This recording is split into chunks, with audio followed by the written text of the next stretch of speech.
My first letter in 14 years. Telling me our little girl's a junkie.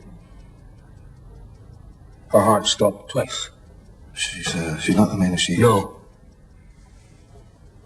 Then it happens again. I gotta see her. I gotta make things right. Frank. I want out, Brody. For me, I've been trying 12 years to get a feature film off the ground, and it's never easy. Oh, she's a gorgeous one. Do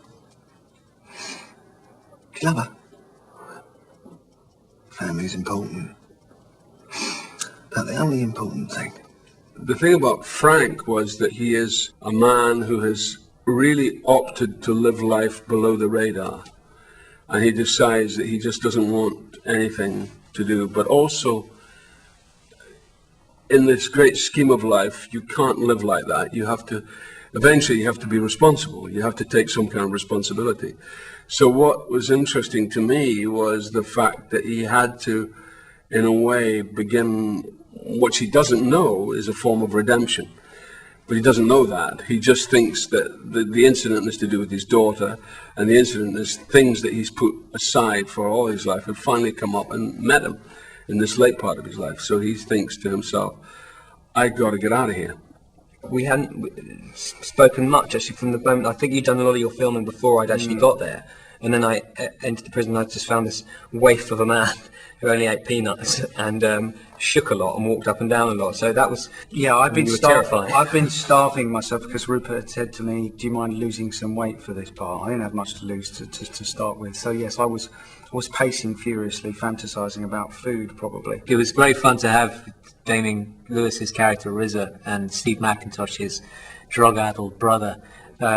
The idea that these two men who are quite effete and they're quite delicate, but they're so malevolent. They're not the typical prison wing daddies, you know. They're not thugs. They're much more cerebral, much more intelligent than that, and therefore they're a lot more dangerous.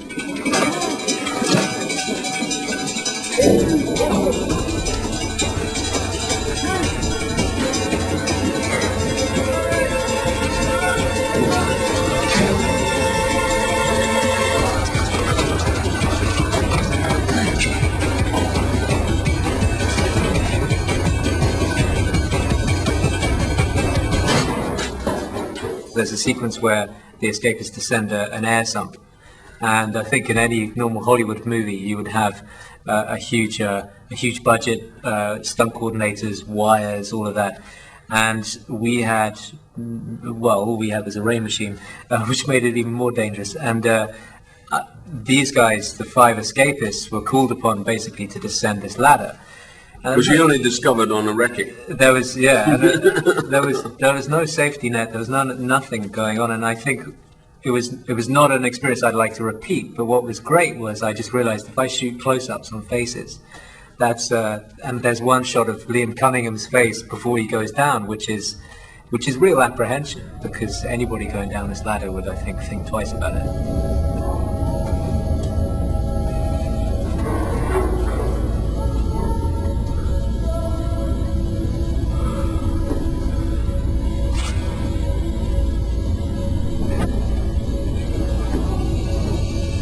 We were in some really nasty places. We were kind of in scrabbling around the London Underground network in some really claustrophobic, just the sewage pipes and old tram lines under London. Some incredible places that you never knew existed, but they were awful. There was that feeling of claustrophobia and that desperate need to get air and to get out. They were all like that, and they were brilliant locations, but desperately unpleasant.